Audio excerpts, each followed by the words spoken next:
I tell patients all the time, like relationships are supposed to serve a purpose. Sometimes Yes. their purpose is very, very short. Mhm. Sometimes their purpose is longer. Rarely is their purpose a lifetime. Today, it's your birthday. Not sure what that means? Let us introduce you to this powerful concept in our community. We're Helene and Christina, and our mission is to empower, teach, and remind women to celebrate themselves. Combined, we have over 36 years' experience as therapists in private practice. We come to you today not as therapists, but rather two women in this life stage with you, your friends. Our podcast promises to talk about the hard or uncomfortable topics in a way to empower you, laugh along the way as part of healing, and find joy in life. What sets us apart? We leave you with gifts with each episode. Okay, let's go ahead and make our friendship official. We would love to help you start your Thursday morning, so make sure you follow the show wherever you listen and sign up for your free newsletter at yourbirthdaypodcast.com to receive our episode in your inbox weekly. Welcome back, friends. And if you are new to the show, we are thrilled you are here. This episode is going to help you find the gifts in a breakup. We're not here to debate that love conquers all. Rather, a breakup can happen in romantic relationships, friendships, business relationships, or life changes that ended unexpectedly. So let's get cozy, friends, and let's chat about this. Right now, if you're feeling an oomph in your belly, it's okay. Just stay put, breathe out the discomfort, and let's be open to surprises. If you're feeling that oomph, this episode is for you. And if you know somebody that's going through this, why don't you gift it to them? Friends, as we start this conversation, we want to take a moment to really normalize your grief. Even if right endings happen, they can hurt, and mutual decisions can sting. So here's our reframe for you. A breakup does not mean you failed. It means that something shifted, and shift asks something of us. So let's talk about this and let's challenge ourselves and maybe our beliefs in finding the gifts in breakup. This could be Oh, hard. I it know. can be It could, hard, but yeah. I find this episode to be an opportunity for people to Mhm. find it rewarding and let go of that guilt and shame and the crappy negative luggage that they're carrying with them. Oof. I know. At the end of the rainbow of like the yucky, like you have to get through it. I think breakups can be incredibly empowering because it gives you the opportunity that you and I love to Hmm. pause, Hmm. to evaluate, to Hmm. get back into connection. And then you get to be the author of your next life chapter story. Yeah. So I'm going to open up with like a super powerful, vulnerable story. Okay. And so my mom grew up very conservative Christian, fell in love with this boy at church camp, Mm-hmm. and knowing my mom probably stalked him. And they ended up at the same college. She ended up dropping out of college following him. And I remember I told you, conservative Christian, she ended up 19 and pregnant. Mm-hmm. They were engaged, not married. Yep. Quickly got married, but that, of course, brought a lot of shame, quote unquote. It shouldn't have, but it did, Yes. to my Baptist preacher grandfather. And fast forward, when my brother was 3 years old, his father came out of the closet. This is 60s Minneapolis, Minnesota. Mm-hmm. And my mom was the first one in her family to get divorced. And it devastated her, absolutely devastated her, because she was still in love with this guy who clearly and rightfully so, because he was not into her, was not in love with her. And she spent a good chunk of her life grieving that marriage, even after she married my dad. Mm-hmm. And I remember being a young adult Right. and their lives, like they they came back in touch with each other over life circumstances, her and her ex. Ah. And I remember, like, my nephew was down visiting his grandfather, and then he was coming to us, and we picked him up, and it was my mom and I, and picked up my nephew. And I Mm. remember, like, leaving, and I'm friends with my mom's ex-husband, like, let me just tell you that. Like, Mm. I actually find him to be a really good person. Yeah. But we were leaving, and I said, "Mom, when you look at how your life turned out Mhm. and what your life could have been with him, Right. what do you think?" Mhm. And she's like, "My life turned out better than I could have imagined in many ways." She goes, "I still had heartache, don't get me wrong." Sure. She goes, "But definitely I was on the path where I should have been.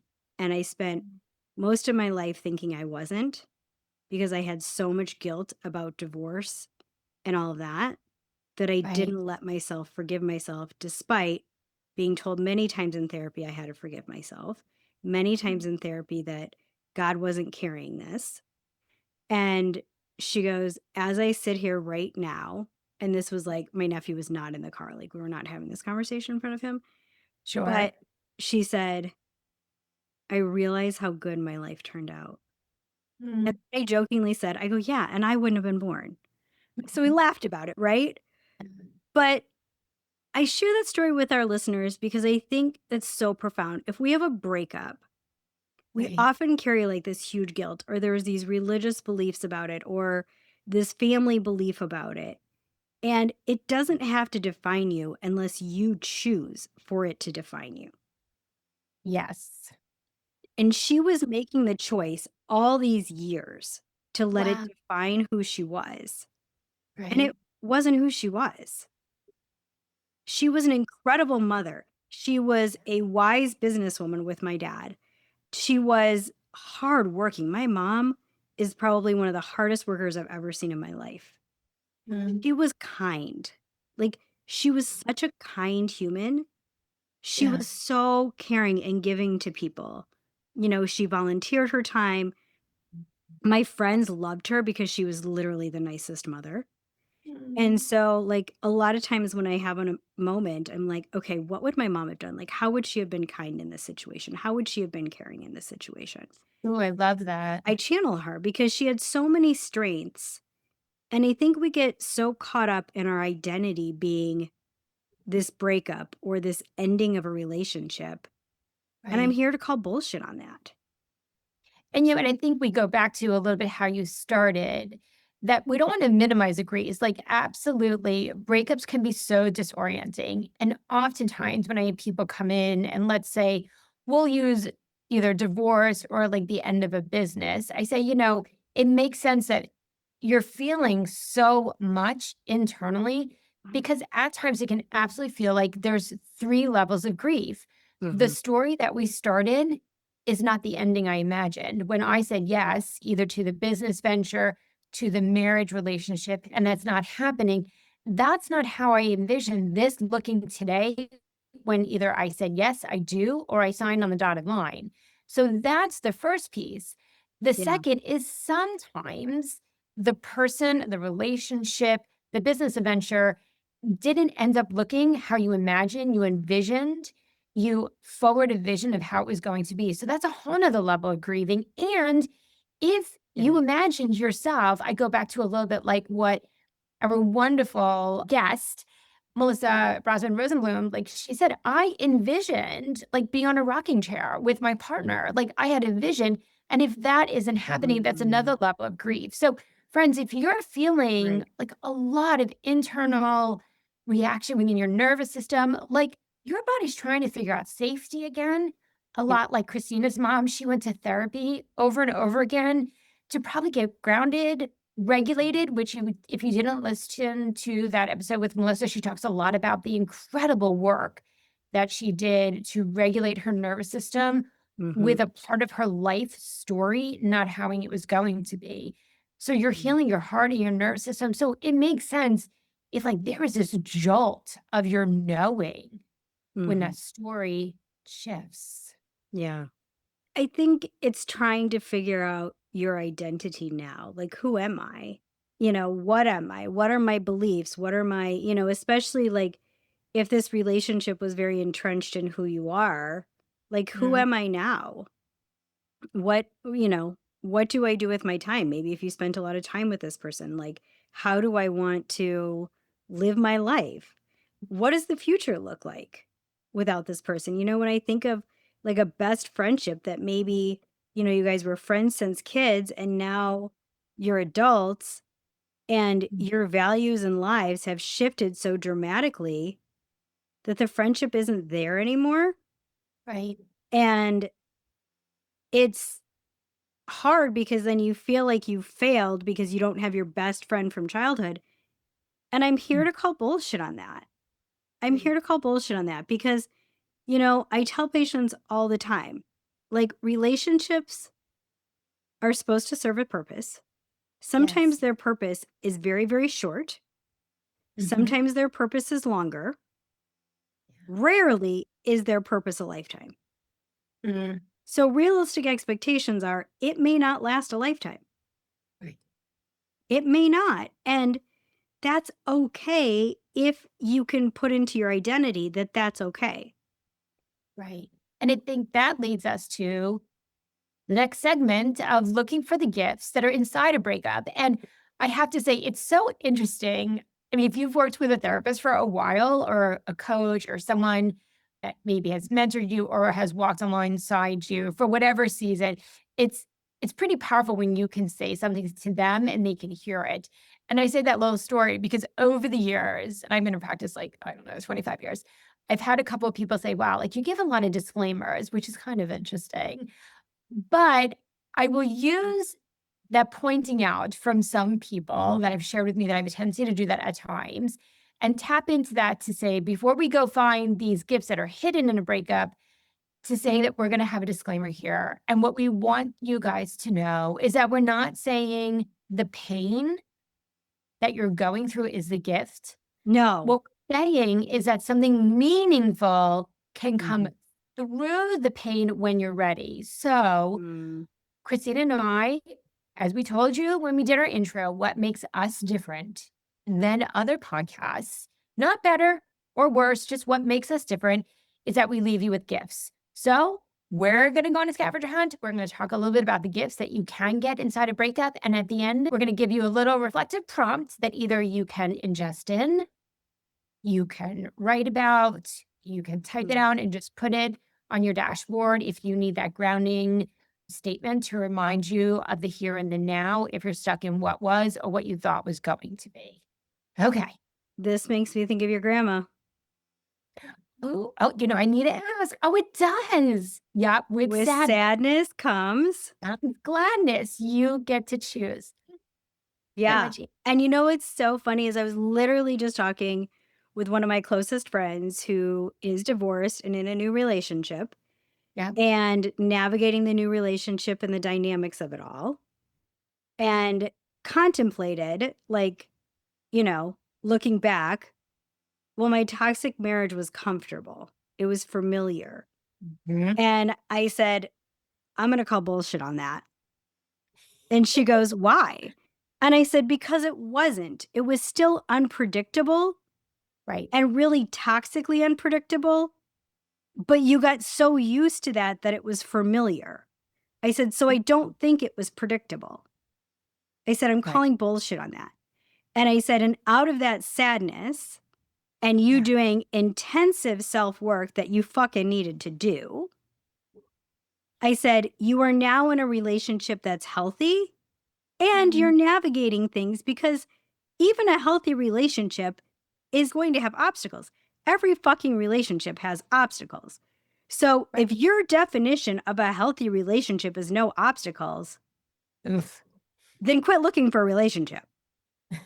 Right, because you're talking about 2 people with 2 opinions, backgrounds. Imperfect, because every human's imperfect. Absolutely. Yeah, 2 humans, right. So that's a gift right there. If you are thinking that your relationship, if it was healthy, there would be no ripples, there would be no potholes, there would be no disconnection at times. We're here to tell you that there is growth and meaning that can happen through those hard moments, as long as they're healthy hard moments, not Right. unhealthy, moments. So Yeah, and Okay. I think, Jay Yeah. Shetty, I love how Jay Shetty talks about healthy relationships or marriage, and he defines it as when you are really focused on encouraging and loving somebody's growth. Like, you're not Mhm. there to hinder them, stunt them, that you're like, how can I love in you and help you to be your best version? Yeah. And that's how he defines his marriage with his wife. And that's what I think of like every day. And some days it's easy and some days it's hard, but like, do I feel that I'm living with my partner and my partner is pushing me and encouraging me and cheering me on to grow to be my better self every day? Am I doing the same for him? Mm. And I see that in my relationship with my children. As a parent, am I pushing my kids to be their best version of themselves? Am I encouraging them, loving on them, guiding them in a way so they are going to be their best? Right. If you're on the cusp of breakup and you're wondering about that, I'm Yeah. challenging you. Think about that. Is Mm. this person somebody who encourages you and cheers you on and guides you and, even is sending you freaking TikToks on how to be your best version of yourself? Or are they Mhm. somebody saying to you, you can't do that. You shouldn't do this. You're not going to do that. This isn't okay. Right. I mean, just the other day I was meeting with somebody and like they're told they can't believe in their religion if they're together. Mm. And I'm like, Mm. no, that's not healthy. Right. Like if your religion is part of your identity, then it needs to be celebrated and supported. Right. And I think when you go through a breakup, again, and we talk about it could either be with work, friendship, a family breakup, an intimate partner. One of those gifts that I think we're talking about, but just to really kind of label it, is you get clarity. So, Yes. what I mean by that is after the breakup, patterns become visible after the relationship ends. Because let's be honest, friends, when you're in it, either we don't have the availability or the Hmm. willingness or the courage to see it. Because sometimes then you may choose to make a change, and that may not be the right time. You may not be in the right place. So it may not happen. And if you look back now and you're like, why didn't I see that before? I want to normalize. I want to validate you. I want to tell you it was okay. Because when you do things, oftentimes it is the right time. So with a breakup, you make a clarity. You also become aware what you tolerated, right? Where did you potentially overgive? What did you potentially avoid? What did you maybe willingly or unwillingly ignored? And I think the third little piece that you get from clarity is you learn when you get still or stretch Mm, is what actually matters to you now. So yeah. we promised you a little gift. So your first reflective prompt is, what do I see now that I couldn't see when I was inside of it? Yeah. All right, let's go find some more gifts. No, I think the other one is learning how to reconnect to yourself, which ironically goes back to one of our courses that we're literally launching. Yeah. And it's all about rediscovering yourself. But who were Mhm. you before the relationship? Like, what Mhm. is your identity? Mhm. Who were you trying to be within it that wasn't obviously your true self? Right.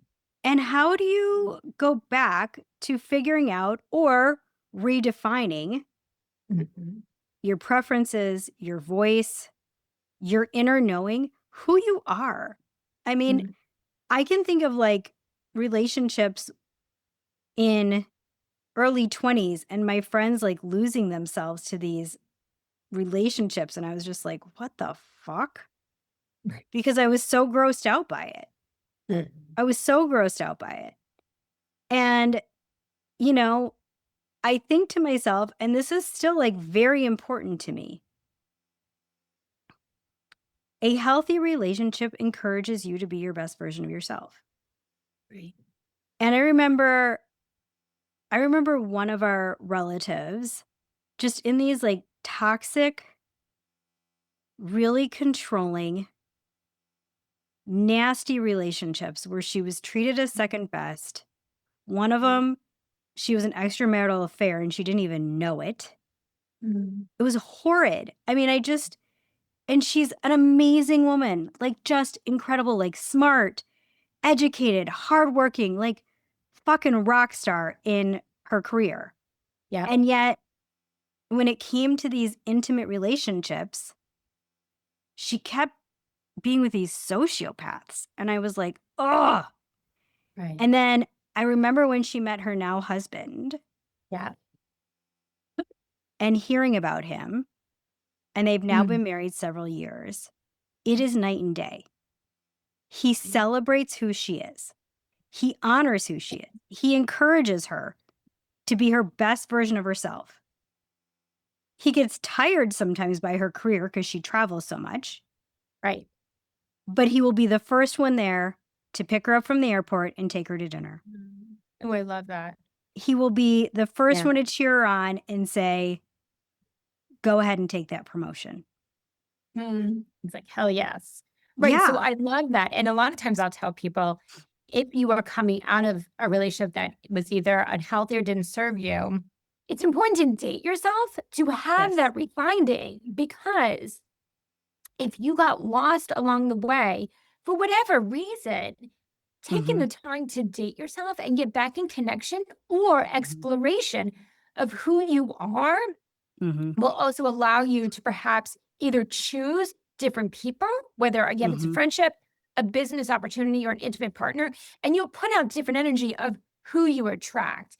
So, Yeah. I mean, believe me, I'll have people that be like, well, when I go out, like people might like, hit on me, which is fun, but then I feel overwhelmed. I'm like, look, just tell them I'm not available. I'm too busy dating myself right now.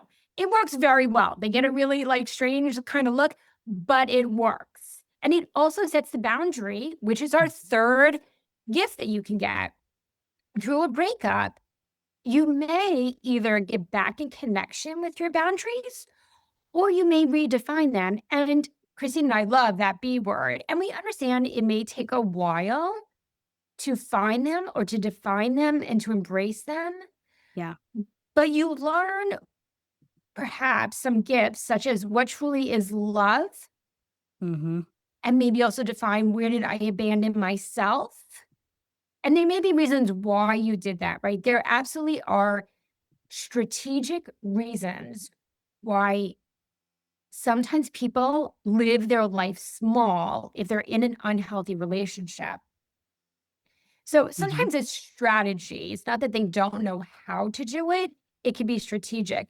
But if you're out of that unhealthy, either friendship, again, a business situation, or an intimate partner, and you could get back into connection, that part that you were more of like a hell yes, I love my empowering, self-advocating voice, you can get back to it and then use that voice to set intentional boundaries if you need to. So it's remembering that boundaries could be seen as self-respect. They're not meant to punish you or anyone else.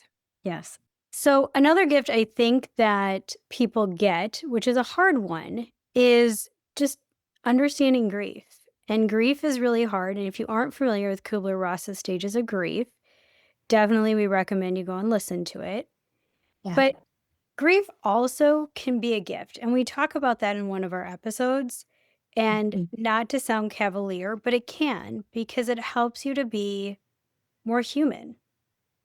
Right. I think when you go through grief, it's kind of like our like oomph to hell yes. It does feel like a wave of an oomph, but as you flow through those stages you just referenced, it can soften us. It can get you deeper in connection with yourself. On the other side of it can be obviously an older, a more mature version of you than who started. Not that you weren't mature before, but there's always growth that Yeah. you can invite within hard things. And the version of you at the end of a breakup may present in the mirror to you. Again, like that softer, more mature version of you. And I think the great thing about grief is that, like, it's just reminding yourself you don't get over the loss, right? No, We can't lose a part of ourselves, although I think sometimes we can't erase we wish it. to. Yeah. But if you integrate it, it can be part of your next life chapter of what you will do with it. Exactly. And that's the final stage that Kubler-Ross talks about, the acceptance. And the biggest part of acceptance is like, what did you learn from this loss? And how do you, exactly as you said, integrate it into your life? How do you learn from it? And I tell people all the time, when you have a breakup, spend time thinking about like what in that relationship was really helpful and helped you to be a better person, and what in that relationship was toxic for you. Not saying it's toxic for everybody, not saying that person's toxic necessarily, but it just wasn't right for you. And so, what do you need in future relationships that doesn't have that? Right, it gives me that visualization, which I always talk about in past episodes, I sprinkle it in. It's that colander, right? If you throw the breakup in the colander, friends, and you allow to break through either that toxic or really unhealthy parts that don't serve you, but you keep that knowing, you keep that sense of maturity, you keep that sense of reinvitation back to yourself. That's the beauty and the gifts that you can get within that grief stage within a breakup. Well, and this leads us really beautifully to the fifth gift, Ah, which is it creates a new you, right? A future yeah, that you couldn't access before.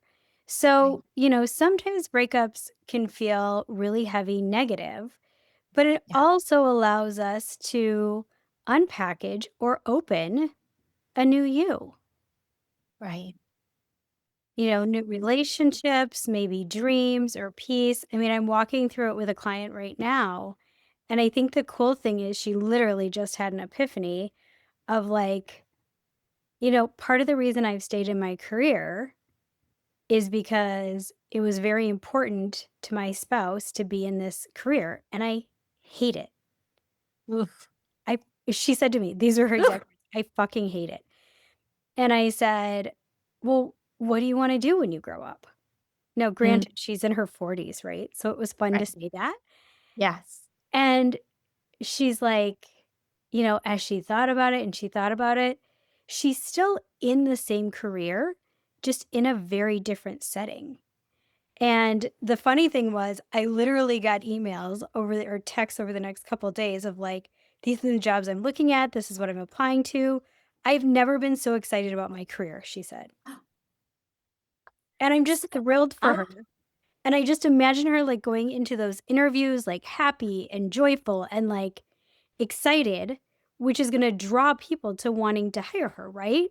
absolutely. So, the breakup, I mean, and she was devastated. She was cheated on, literally shocked, Yes. but she's turning it into such a gift for herself.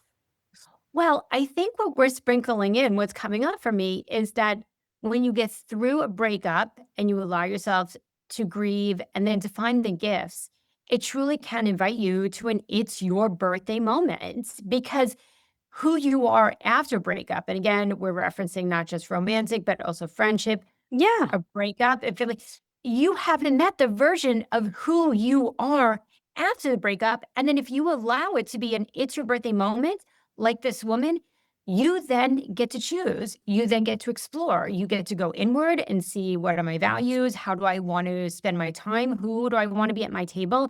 So a breakup can absolutely be an it's your birthday moment. I remember slowly distancing myself from a friendship that just started not feeling well, Mm, and it was getting, like, toxic. right. And I remember when I finally had released myself from it, I Mm, started to feel the guilt and the grief, but then right. out of the grief came a huge relief Mm, because I had my quality time back. I was far less stressed. I didn't mm, have to worry about things that weren't mine.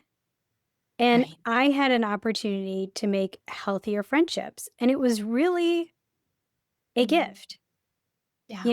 that honestly I wished I had done sooner. I was like, oh, I think when people either about to like, there's going to be a breakup or like you're going to initiate a breakup, if people take a pause in that moment of that story that Christina just shared, the end of it was so profound. There was a knowing, and that can be weighing either emotionally, time, mental. And afterwards, what you gained back, one, you honored how you were feeling, maybe that voice inside of you, but then you might have real tangible things like Christina just shared, space for different relationships, actual physical time. Yeah. It's amazing. So I think it's easy to get caught up in toxicity when we break up, right? Like, it's very easy to follow what people tell you to do, which is just get over it. Mm. But Helene and I have been really vocal throughout It's Your Birthday that you cannot fast pass your healing work, which means you cannot fast pass grief, right? The Right. messy middle has to evolve and work its way out. And that goes with a breakup too. And so don't rush your healing, don't push it. Allow yourself to feel your feelings, allow yourself to have the emotions, to feel the pain, because the pain is part of healing, right? If we don't have pain, we don't know our body's healing. Yeah. Also, don't change the narrative. You don't have to change the narrative. It is what it is. It doesn't make you a bad person. Mhm. It was a moment in time. It isn't a lifetime. And it's an opportunity for learning and growth. Those are all really powerful. Yes. So, friends, breakups don't erase your worth Mm-mm. or your becoming. No, You are still allowed joy, hope, rest, and connection. Remember, a breakup may be life saving. There is more for you, just not this way. If you're going through a breakup, whether it's with an intimate partner, a friend, a job, or just feeling that something isn't aligning with you sharing what you have chosen to do on our social media can really help another person to feel less alone, to give them the nudge to listen to their inner voice. And again, part of connection is part of what we're wanting as our mission for this year. So that's how you help build our community. And we're so beyond grateful that you do it. If you're needing more, like if you are ending this listening and you're like, oof, I'm going through a breakup and I wish there was more that Helene and Christina were talking about, consider investing in yourself more with one of our online courses. In fact, the gift of rediscovering you aligns exactly with what we're talking about today. completely. Check it out at yourbirthdaypodcast.com. You can purchase it there. You immediately download it. And the thing about this, friends, is that it's not more work for you. I know hearing about a course can feel like more work. You're giving me another thing to do. But the thing is that you are in total control, and we invite you to take time to invest in you while you're discovering you. It's actually a fun, joyous space while also learning and growing. It's all about a retreat for you. Yeah. So join us on Mondays for Gifts from the Couch. Hang out with us on social media. And friends, until next week, happy birthday. Happy birthday.